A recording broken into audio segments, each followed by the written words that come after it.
You know, in some ways, it feels like Alice in Wonderland around here. It's unbelievable where we are today. It's almost surreal. This Judiciary Committee is no longer an independent branch of government, and we're supposed to be. The Senate's supposed to be an independent, equal branch of government.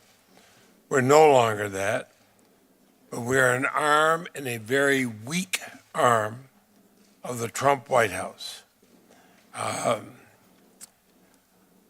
Every semblance of independence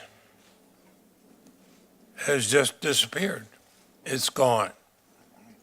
And I think that is something historians will look at, and they'll call it a turning point in the United States Senate.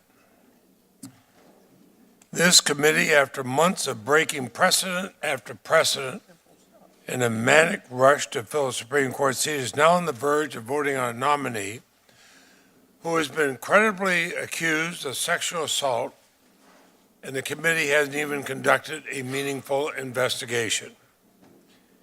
Yesterday, we heard the powerful and courageous testimony of Dr. Christine Blasey Ford. Following her testimony, I doubt that not one of us left the committee room doubting her credibility. I'm sure nobody doubted her credibility. But then Judge Kavanaugh angrily denied the allegation, and I'll get to that shortly.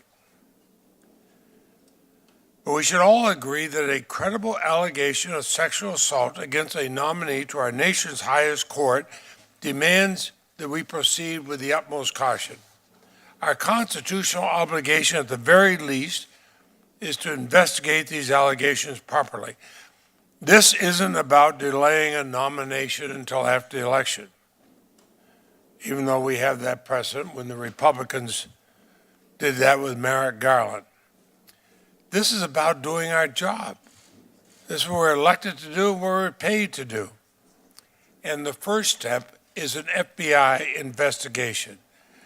That has always been the first step when new derogatory information comes to light about a nominee.